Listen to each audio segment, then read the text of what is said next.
새벽이란 몬덩이 토오기 전의 시간, 오전 중의 시작을 말하며 아침인 보통 오전 3시에서 6시 사이의 시간을 보통 새벽이라고 합니다.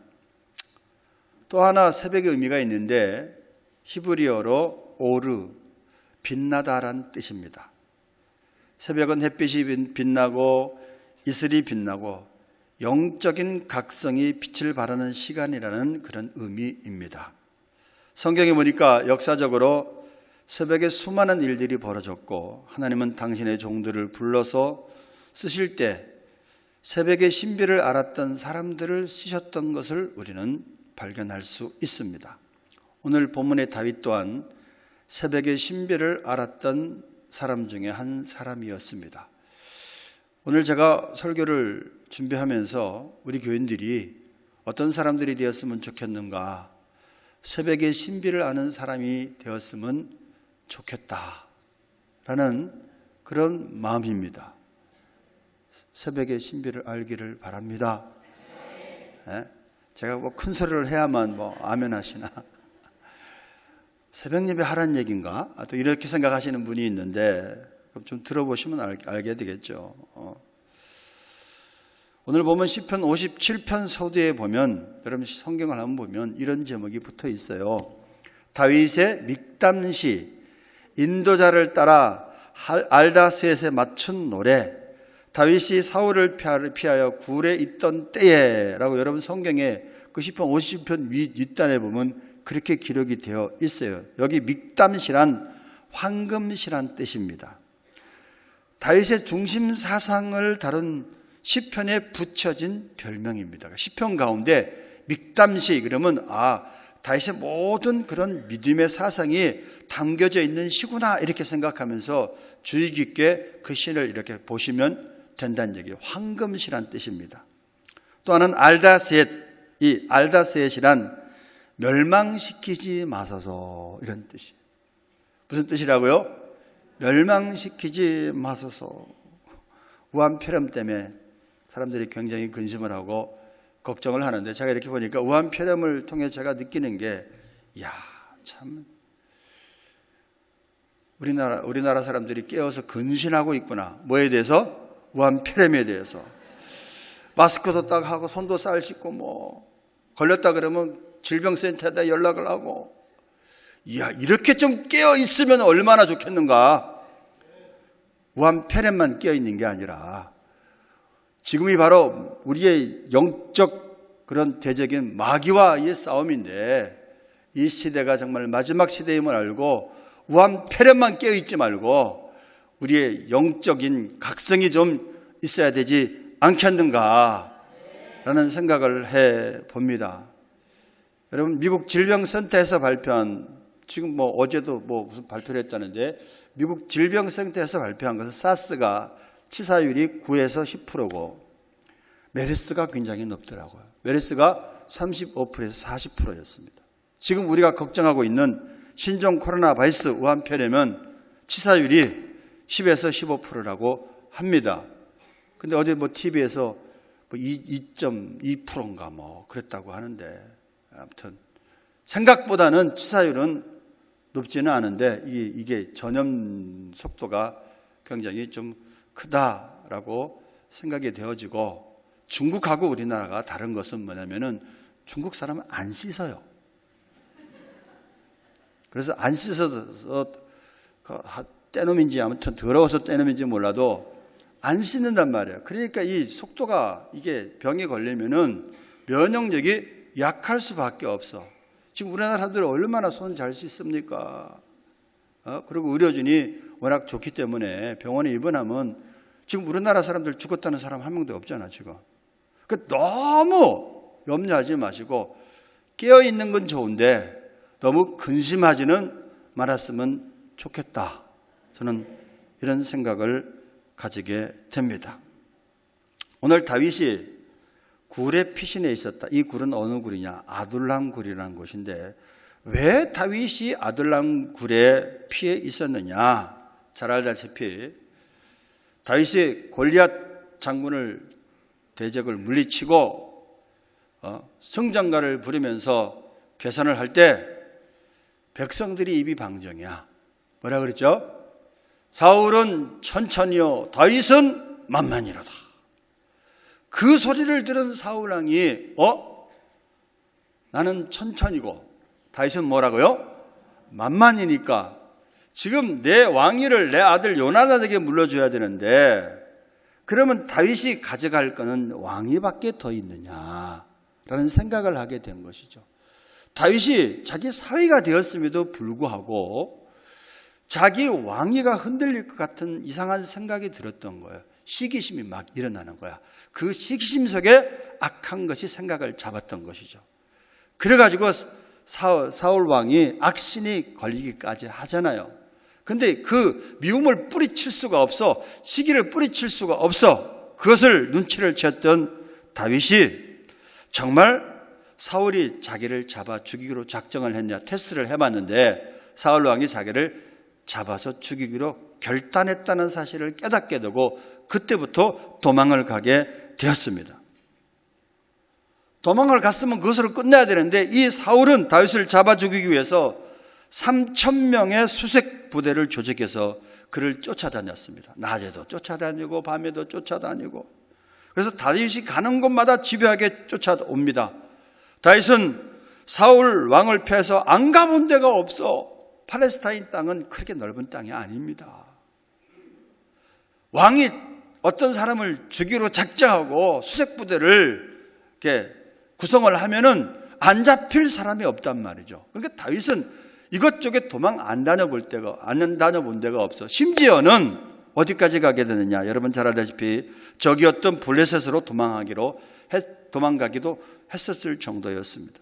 그러다가 결국 아둘람 굴 속에 숨어서 지내게 된 것입니다. 이 시편 57편은 바로 다윗이 아둘람 굴에 있는 굴에 피신해 있을 때 지은 시란 얘기죠. 그러니까 다윗의 삶 가운데 가장 밑바닥, 다윗의 인생 가운데 가장 고난이 극심했던 시절, 아둘람 굴이라는 것은 그런 형편과 환경에 처해 있었던 그런 다윗이 그런 때에 있었다는 얘기죠. 그러니 다윗이 얼마나 두려웠겠습니까? 여러분, 굴이란 짐승이 사는 곳입니다. 짐승이 살았는데 아둘람 굴에는 특별히 어떤 짐승이 살았냐? 사자가 살았나 봐요. 사절을 봅니다. 그래서 사절에 이렇게 기록합니다. 사절 한번 다 같이 보도록 하겠습니다. 여기에 뭐라냐? 내 영혼이 뭐라 그러죠? 사자들 가운데서 삶에 있은 죽은 자가 아니라 짐승 하는 사자를 얘기하는 거예요. 내 영혼이 사자들 가운데 살며 내가 불사르는 자들 중에 누운 것 같은 거야. 그 사람의 아들들 중에라. 내가 신세가 이렇단 얘기요. 그들은 누구죠? 사자들의 이는 창과 화살이요. 그들의 혀는 날카로운 칼 같도다. 사자가 이가 그렇다니까요. 내 영혼이 사자들 가운데에서 살며 그렇다니. 그들의 혀는 날카로운 칼 같도다. 아멘. 그러니 사자 굴 속에 누워있는 다윗이 속이 편했겠느냐 말이야. 두려울 수밖에 없다는 얘기죠. 굴은 또 다른 의미가 있습니다. 사울 왕이 다윗을 수색하러 아둘람에 왔다가 다윗이 굴에 사는 줄 모르고 용변을 보러 굴 속에 들어가서 일을 해결한 적이 있어요. 다윗은 용변을 보는 사울 왕을 죽일 수 있는 절호의 찬스였는데 하나님이 기름 부으신 자를 내가 어찌 죽이랴 하고 사울 왕을 살려줍니다. 이 말은 굴은 어떤 장소로 사용했느냐? 사람들이 용변을 보는 장소였다는 것입니다. 형편이 이르니 다윗은 불안과 소름 때문에 밤잠을 이루지 못하였어요. 그래서 그는 할 거랑은 기도밖에 없는 거야. 기도합니다. 기도의 내용이 오늘 1절에서 3절에 기록이 되어 있습니다. 다시 한번 다윗이 어떤 기도를 드렸는가를 보도록 합니다. 하나님이여 내게 은혜를 베푸소서. 내게 은혜를 베푸소서. 내 영혼이 죽기로 피하되 주의 날개 그늘 아래에서 이 재앙들이 지나기까지 피하리이다. 내가 지존하신 하나님께 부르짖으며 곧 나를 위하여 모든 것을 이루시는 하나님께로다. 그가 하늘에서 보내서 나를 삼키려는 자의 비방에서 나를 구원하실지라. 하나님이 그의 인자와 진리를 보내시리로다. 무슨 의미의 기도냐? 좀 더 쉽게 표현하면 이런 기도입니다. 하나님, 저는 이제 갈 곳도 없어요. 저는 이제 피할 곳도 없습니다. 저는 아무 힘도 없습니다. 나를 구원할 자는 이제는 하나님 한 분밖에 없습니다. 그래서 그저 하나님께 기도합니다. 하나님, 제가 너무나 힘듭니다. 저를 도와주세요. 저를 불쌍히 여겨주시고 저를 구원 좀 해주세요. 주님의 날개 그늘 아래 피합니다. 이런 기도였어요. 다윗이 이 기도를 한참 동안 하는 가운데 문득 다윗의 마음에 이건 아니지라는 깨달음이 생겼습니다. 왜냐하면 지금까지 자기 삶을 기도하는 가운데 돌아보면서 다윗이 양을 치는 목동이었잖아요. 양을 치는 목동 때 양들을 잡아먹기 위해서 사나운 짐승들이 많이 달려들었을 때, 그때 하나님께서 다윗에게 용기를 주셔서 물맷돌로 다른 것으로 사나운 짐승들은 능히 물리칠 수 있었던 것을 기억을 한 거야. 그때 하나님이 나를 도와주셨고 그때 하나님이 나와 함께 하셨지. 그리고 골리앗이란 그런 적장, 그런 대적할 때도 물맷돌로 능히 무너뜨렸잖아요. 그래서 골리앗의 목을 벤 사람이 다윗입니다. 그리고 자기가 왕이 되겠다고 했습니까? 사무엘 선지자가 찾아와서 하나님께서 사울 왕을 버리고 두 번째 왕을 다윗을 삼았다 하면서 기름을 부어주셨단 말이죠. 기도하는 가운데 하나님, 나를 좀 제발 좀 도와주시고 나를 도울 자는 하나님밖에 없습니다. 자꾸 기도하는 가운데 자기를 돌아보다가 이건 아니지 않냐. 하나님께서 지금 살아계시고 하나님께서 지금까지 나를 인도하시는데 나를 죽이실 리가 없다라는 믿음이 생기게 된 줄로 믿습니다. 그래서 자기 자신이 하나님, 저 이제 어떻게 해요? 울고불고 괴로워요. 힘들어요. 나 이제 어떡합니까? 이러고 있는 자신이 너무나 부끄러웠다는 얘기입니다. 다윗이 가슴이 뛰기 시작합니다. 그의 기도가 바뀝니다. 어떤 생각이 든 겁니다. 그래, 나는 이제부터는 이것을 할 거야. 뜨거운 결단을 하게 됩니다. 그 결단이 뭐냐? 7절에 나와 있습니다. 무슨 결단했죠? 7절 다 같이 합독합니다. 시작. 하나님이여, 내 마음이 확정되었고 내 마음이 확정되었사오니 내가 노래하고 내가 찬송하리이다. 영혼이 짓눌렸어. 두려움과 불안과 염려 가운데 헤어나올 길이 없어. 그래서 기도하는 가운데 갑자기 믿음이 생겼어. 그래서 결단합니다. 이제 내가 불안하지 않겠다. 이제 내가 두려워하지 않겠다. 하나님이여, 나는 내 마음을 정했습니다. 나는 내 마음을 확실히 정했습니다. 뭘 정했다요? 내가 노래하고 이제는 찬송하겠습니다. 자신의 형편이나 환경이 어두움이지만 하나님이 살아계시니 하나님이 결국 자신을 구원해 주실 것이다 라고 다윗이 믿었던 것입니다. 다윗은 이제 울지 않고 오히려 하나님을 찬양하며 감사하며 기도하겠다라고 결단한 줄로 믿습니다. 여러분요, 이것이 새벽을 깨우겠다는 말의 의미입니다. 내가 새벽을 깨우리로다. 내가 노래하고 내가 찬송하겠습니다라는 그런 의미가 바로 새벽을 깨우겠다는 말씀입니다. 그래서 8절에 보면 뭐라고 얘기하죠? 이렇게 선포합니다. 내 영광아 깰지어다. 비파야 수금아 깰지어다. 내가 뭘 깨우리로다? 새벽을 깨우리로다. 애꿎은 비파 수금은 왜 어떻게 깨는 거예요? 자기가 비파 수금은 눌림 속에서 근심 속에서 쳐다보지도 않는데 내가 이제 노래하리라, 내가 찬양하리라. 무슨 도구가 있죠? 비파 수금의 도구를 가지고 비파야 수구마 깰지어다. 내가 새벽을 깨우리로다. 찬송 하나 할까요? 복음성가 338장.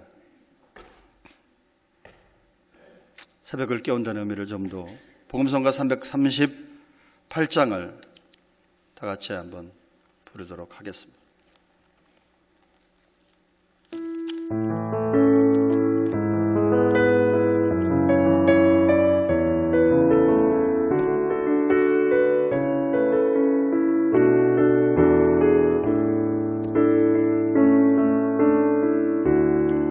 모든 상황 속에서 주를 찬양할지라. 주는 너의 큰 상급, 큰 도움이시라.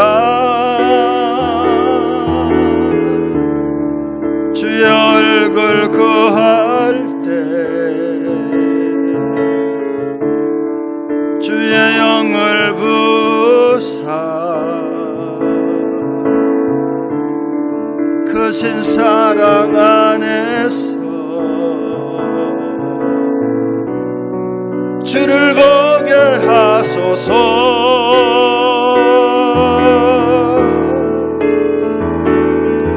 내 영혼이 확정되어 싸우니 믿음에 눈들어 주를 바라봅니다. 내 영혼이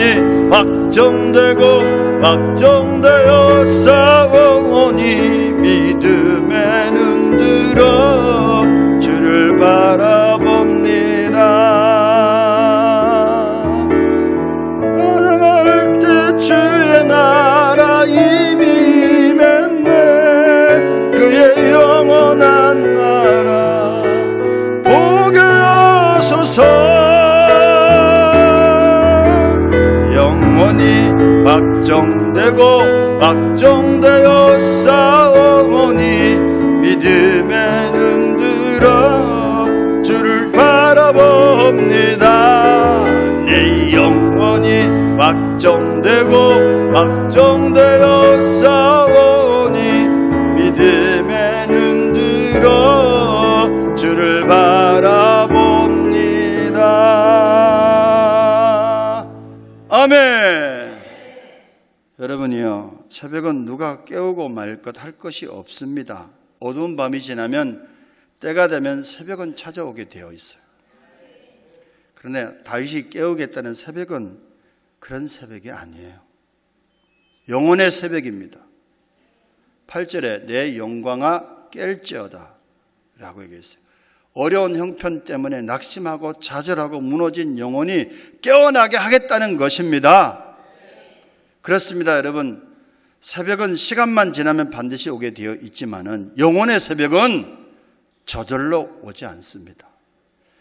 깨워야 오는 것입니다. 절망, 분노, 두려움에 잠긴 영혼은 깨우지 않으면 한 주도, 한 달도, 1년도 평생 갈 수 있어요. 영혼의 새벽은 믿음으로 깨우면 금방 오는 것입니다. 빛이신 하나님이 다스리고 계시기 때문입니다. 그래서 다윗은 내 영광아 깰지어다 라고 표현한 것입니다. 굴 속에서 하나님을 뜨겁게 찬양하기 시작합니다. 찬양이 시작되자 찬양은 점점 더 뜨거워졌어요. 막 뜨거워지니까 저절로 자기도 모르게 어떻게 되죠? 어둠이 벗겨지는 거야. 두려움이 벗겨지는 거야. 그 눌림 속에서 자유롭게 되는 거야. 그리고 저절로 영혼이 살아나니까 감사가 터져 나옵니다. 9절 보니까 주여 내가 만민 중에 주께 어떻게 하며 감사하며 문 나라 중에서 주를 찬송하리이다. 지금 다윗이 있는 곳은 아둘람 굴 속입니다. 사울왕의 눈을 피해서 도망한 짐승이 사는, 사자들이 사는 그 짐승, 사람들이 용변을 보는 그 굴 속에서, 기가 막힌 상황 속에서 깊고 깊은 어두운 그런 구렁텅이에 빠져 있는 상황 속에서 그는 찬송하고 그는 하나님 앞에 감사하겠다는 말씀입니다, 여러분. 이것이 새벽을 깨우는 신앙이란 말씀입니다, 여러분. 마르틴 루터가 윈스에서 중요한 회의를 앞두고 시리에 빠져 있었습니다. 종교개혁을 시작을 했는데 그 거대한 권력 앞에서 어떻게 자신의 주장을 전할 수 있을까 두려움으로 잠 못 이루면서 괴로워하고 있었습니다. 그때 루터의 아내가 상복을 입고 들어왔습니다. 루터가 깜짝 놀라 묻습니다. 아니, 누가 죽기라고 했단 말이요? 그렇습니다. 누가 돌아가셨습니까? 하나님께서 돌아가셨습니다. 아니, 그게 무슨 소리요? 경거망동하게. 그러자 루터의 부인이 이렇게 말합니다. 당신은 왜 하나님이 돌아가시지 않았는데 그렇게 불안해하고 있습니까? 당신이 들어왔다는 모습을 보니 필시에 하나님께서 돌아가신 줄 알았습니다. 저는 루터보다 루터의 부인이 믿음이 더 좋다고 생각해요. 어떻게 상복을 입을 생각을 했겠어요? 어떻게? 야, 이건 정말 대단한 얘기가 아닐 수 없어요, 여러분. 루터는 그때서야 정신이 번쩍 들었습니다. 그리고 루터도 찬송을 부르기 시작했습니다. 찬송하며 나아갔습니다. 교황 앞에서 당당하게 자신의 주장을 말할 수 있었습니다. 계란으로 바위치는 격이죠. 마침내 종교개혁이 시작된 것입니다. 여러분, 신령한 노래와 찬양은 어둠을 물리칩니다. 닫힌 감옥의 문도 열게 합니다. 막힌 문제를 뚫어버립니다. 새벽을 깨우는 능력이 있는 줄로 믿습니다. 하나님의 사람이라고 불리는 진 다니엘 여사가 어려서부터 성령 체험을 하고 신학교에 가서 과로로 쓰러졌어요. 병원에서 누워서 왜 열심히 주를 위해 살았는데 하나님 저를 왜 이렇게 쓰러지게 하셨나요? 아무것도 할 수 없다는 절망에 빠졌습니다. 실패자란 느낌, 하나님이 함께 하지 않으신다는 느낌으로 힘없이 늘어져 있었습니다. 제가 교회에 개척을 하고 5년째가 고비였어요.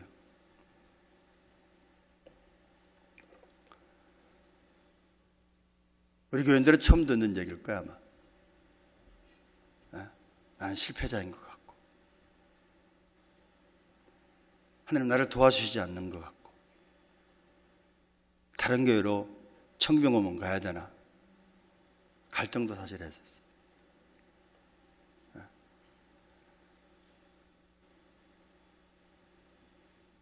그 고비를 넘기셔야 됩니다. 다니엘도 그런 개척교회 목사님, 제가 개척교회 해보니까 개척교회 목사님들 코가 이렇게 다 빠져 있어. 한 5년간 열심히 전도도 하고 열심히 기도도 하고 하는데 눈에 보이는 어떤 보이는 게 없고 사람들의 시선이 별로 그리 썩 좋지 않습니다. 열받는 건 뭐냐면은 우리 주위에 어떤 삼촌이 계신데 이분 장로님이신데 엄청난 큰 교회 장로예요. 그래서 자기네게 부목사가 개척을 했는데 2년 만에 뭐 300명이 됐다는 등 막 이런 데 와서 그런 소리를 하는데 너는 왜 그 모양 그 꼴이냐 이런 소리죠. 속으로 당신이 개척해봐 이러려다가 그렇게 말했지만은 여러분 꼭 부흥이란 게 숫자적인 부흥만 부흥이 아니잖아요. 적성이나 저 어려운 데에 가가지고 파평이란 곳에 가고 10년 이상을 있으면서 목사들이 전부 탈진합니다. 그럼 그분들은 무능력합니까? 그분들은 설교를 못하는 사람들입니까? 이런 자괴감이 막 누구든 들 수밖에 없어. 목사인 우리들도 들어요. 근데 그거를 극복해야 돼요. 다윗이 그것을 극복했던 것처럼 진 다니엘 여사가 내가 이렇게 열심히 하나님 앞에 일을 했는데 왜 제가 쓰러져서 이렇게 침상에 누워있습니까? 저는 실패자입니까? 하나님. 그때 한 자매가 병실을 찾아왔습니다. 주님이 저라는 말씀이 있어서 왔다는 것입니다. 내게 비밀을 하나 알려주고 싶다 하면서 골로새서 1장 27절에 있는 비밀인데, 그 후반부에 보면 이 비밀이 뭐라고요? 너희 안에 계신 그리스도시니 곧 영광의 소망이니라. 그녀는 진 다니엘의 손을 잡고 진 내 안에 계신 그리스도 그분만으로 충분할 거야 라고 그 말 한마디 하고 가버렸어요. 그는 방에 홀로 남아서 말씀을 생각했습니다. 이 비밀은 너희 안에 계신 누구라고요? 그리스도니 곧 영광의 소망이니라. 그래서 이 진 다니엘 여사가 마음으로 말을 걸었습니다. 하나님, 어디 계세요? 나는 절대 너를 떠나지 않을 것이다. 나는 너와 함께 있단다. 라는 그런 마음속에 음성이 들렸어요. 제가 무엇이 잘못된 것입니까? 주님, 무슨 잘못을 한 것이 아니다. 내가 내 안에 거한 것 같이 너도 내 안에 거하기를 원한다. 너는 내게 많은 수고로 무엇인가 선물을 주려고 하지만은 내가 원하는 것은 그것보다 바로 너란다. 나와 대화하고 나를 사랑하고 나와 함께 있는 것을 즐거워할 수 없겠냐. 지는 이렇게 대답했습니다. 그렇지만 할 일이 얼마나 많은데요. 하나님 다시 말씀합니다. 이 일은 내버려 두어라. 내가 할 수 없으니까. 그렇지만 네가 할 수 있는 게 하나 있는데 경배는 할 수 있지 않느냐. 그렇게 하면 내 안에서 그리고 너를 통해서 일은 내가 할 것이다. 필요한 것은 노력이 아니라 믿음이란다.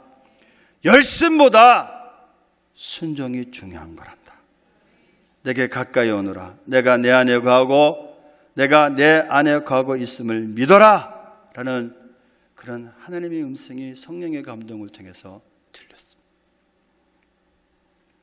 이 감동을 받고 진 다니엘은 그 순간 자신이 할 수 없었던 일들에 대한 미련을 다 버리고 자신이 할 수 있던 한 가지 그것을 하였습니다. 그것이 뭐라고요? 예수님을 찬양하는 거야. 예수님을 경배했습니다. 그렇게 누워 찬양만 하는 며칠 동안 나는 주님의 임재하심과 영광이 내 위에 흘러 넘침을 느꼈습니다. 찬양하면서 격려를 받고 용납받았고 사랑받았습니다. 그분은 내 영혼을 소성시키시고 내 구원의 기쁨을 새롭게 하셨습니다라고 간증했습니다. 여러분, 이것이 새벽을 깨우는 신앙인 줄로 믿습니다. 또 하나 새벽을 깨우기 위해서는 그런 열악한 환경 속에서 찬송만 하는 게 아니라 감사하는 거야.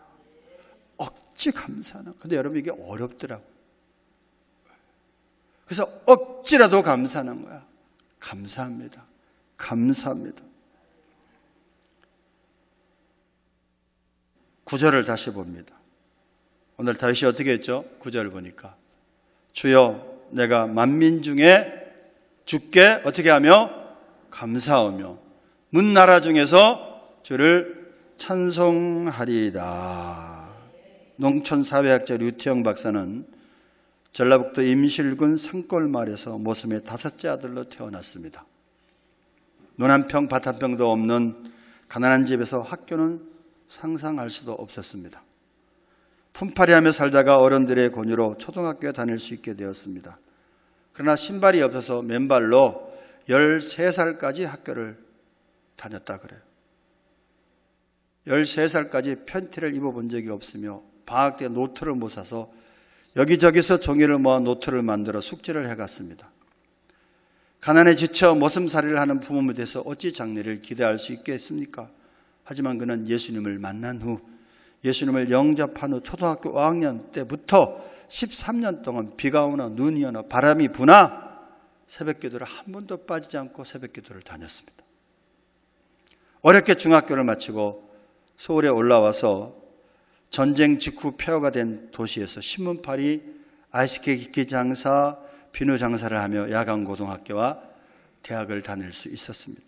그는 배고픔과 영양실조로 쓰러졌을지라도 신실하신 하나님을 믿어 의심하지 않았고 원망이나 불평을 하지 않았습니다. 오히려 그는 그럴수록 하나님께 감사하였습니다. 현재 겪는 고통은 하나님께서 장차 나를 쓰시기 위함의 과정이다라고 생각하며 도리어 감사의 생활을 하였던 것입니다. 계속 기도하는 가운데 내가 너에게 유학을 보내주겠다라는 그런 감동을 받았어. 하나님의 감동을 받았어. 그래서 그 주신 감동으로 담대하게 덴마크 국왕에게 편지를 보냈습니다. 몇 개월이 지나서 덴마크 왕실로부터 회신이 왔으며 결국 덴마크에서 공부를 하게 되었습니다. 후에 히브리 대학을 수석 졸업하였고 동대학에서 사회학 교수로 재직하다가 우리나라에 들어와서는 70년도 새마을 운동을 추진하게 되었습니다.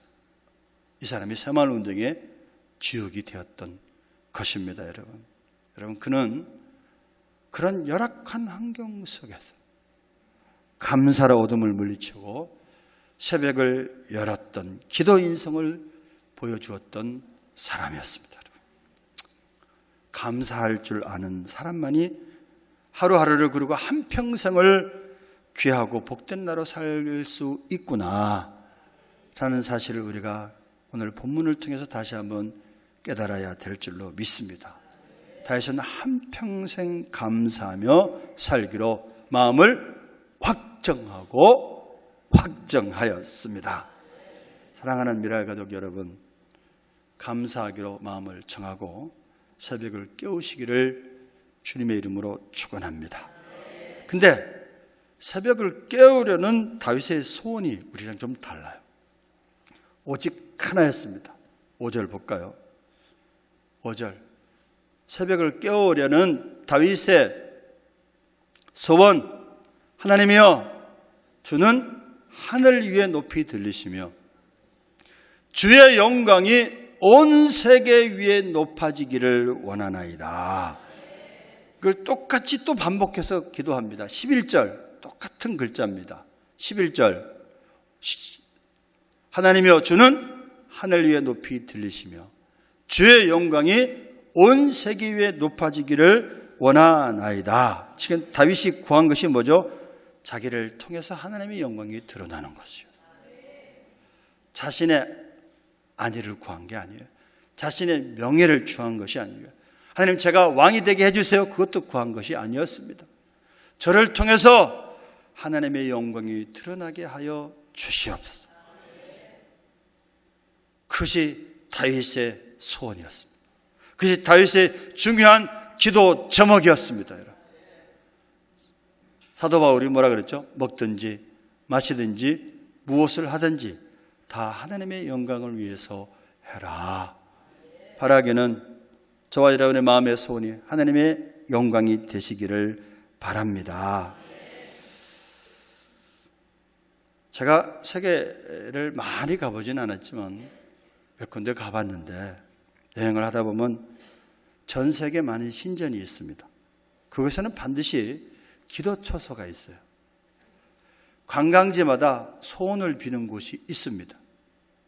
향을 피우고 종이를 묶어놓거나 열쇠를 걸거나 조그만 연못을 만들어 놓고 거기다 뭐하죠? 소원을 지금 말하면서 동전을 던진대. 근데 보니까 동전이 얼마나 수북하게 쌓였는지. 그러나 여러분 소원의 제목이 뭔지 아세요? 하나같이 가족의 평안, 가족의 건강, 자신의 성공입니다. 그런 점에서 다윗이 우리와 좀 다르구나. 다윗은 자신의 건강, 자신의 명예, 자신의 권세를 위해서 구한 것이 아니라 뭘 구했다고요? 하나님의 영광이 드러나기를 원합니다. 이것이 다윗의 기도요. 성도인 저와 여러분이 기도해야 될 줄로 믿습니다. 다윗이 숨었던 아둘람 굴은 마실 물도 구하기 어려웠고요. 먹을 거리도 구하기 어려운 황무지에 있습니다. 성지순례를 가본 비좁은 입구를 비집고 들어가면 안에는 100여 명이 좋게 머무를 수 있는 크기의 굴이 2개가 연이어 있습니다. 그 현장에서 누구나 궁금하게 여기는 것은 그렇게나 열악한 조건 속에서 400명의 무리가 어떻게 다툼 없이 지낼 수가 있었겠느냐 하는 점입니다. 모인 사람들의 출신이 예사롭지 않잖아요. 성경은 뭐라 그러죠? 비류라 그랬어요. 쉽게 말해서 깡패 새끼들이라는 얘기예요. 환난당한 자, 빚진 자, 마음이 원통한 사람들, 한이 많은 사람들에게 언제든지 산적이나 불량한 집단으로 떨어질 가능성이 있는 사람들입니다. 그런데 오합지졸 같은 이 사람들이 나라를 세우는 1등 공신이 되잖아요. 그렇게 될 수 있었던 까닭은 뭐냐? 다윗의 신앙이었습니다. 지도자를 잘 만난 거예요. 당연히 짜증이 나고 낙심하고 좋은 날이 올 것을 막연히 기다릴 텐데 사방이 어두운 굴 속에서 다윗은 하나님의 영광을 찬송하는 거예요. 이 찬양이 짐승들이나 살고 사람이 용분이라 보는 굴 속에서 부른 찬양이라는 것이 실감이 나십니까? 다윗의 부하들이 그것을 보면서 다윗에게서 미래를 본 거야. 다윗이 믿고 있는 하나님을 바라보면서 자기들의 미래를 맡길 수가 있었던 것이 희망을 본 것입니다. 그들이 변화되는 겁니다. 그래서 그들을 통해서 이스라엘이 통일 왕국을 이루어지잖아요. 하나님께서. 비루 같은 그들이 하나님의 나라의 용사가 된 것입니다. 그 찬양을 받으신 하나님의 마음은 어떠했겠습니까? 다윗이 굴 속에서 이런 찬양을 부를 수 있었기에 하나님께서 다윗을 통일 이스라엘 왕으로 세우실 수 있었던 것입니다. 고난당하는 가정들이 그동안 많았고 또 당한 사람들도 있고 있는데 제가 때로는 감동이 될 때가 있어요. 저는 저 고난으로 말미암아 저렇게 찬양할 수 있을까? 실망도 하지만 다시 저렇게 금세 일어설 수 있을까? 하는 분들이 좀 있어요. 깜짝 놀랍니다. 저는 그분의 미래를 봅니다. 다윗이 기가 막힌 상황 속에서 원망하지 않고 불평하지 않고 하나님을 찬양하고 감사하며 기도했을 때 하나님은 그를 기가 막힌 웅덩이에서 그를 건져주시고 다윗을 통일 왕국의 왕으로 세웠지 않습니까? 반드시 복을 받을 것이다. 미랄 가족들이여, 어두울수록 우리는 새벽을 깨워야 될 줄로 믿습니다. 찬송으로 깨우셔야 됩니다. 감사로 깨우셔야 됩니다. 기도로 깨우셔야 됩니다. 감옥에 갇혀서 매맞고 한밤중에 하나님께 감사하고 찬양할 수 있는 사람이 2사람만 있어도 지진이 일어날 줄로 믿습니다. 꼭 노래만이 찬양이 아닙니다. 우리가 행동으로 주님을 찬양할 수 있습니다. 우리에겐 새벽을 깨우겠다는 결단이 지금 다시 한번 필요한 줄로 믿습니다. 나라가 어둡고 힘이 들고 사회가 힘들고 교회가 점점 어려워지고 여러분의 가정과 여러분의 직장이 어려워집니까? 이 영적인 새벽은요, 깨워야만 오는 겁니다. 믿음으로 깨웁시다. 찬양으로 깨웁시다. 감사와 기도로 깨워서 수많은 열매를 거두고 그것을 통해서 하나님께 영광을 돌릴 수 있는 저와 여러분 되시기를 주님의 이름으로 축원합니다.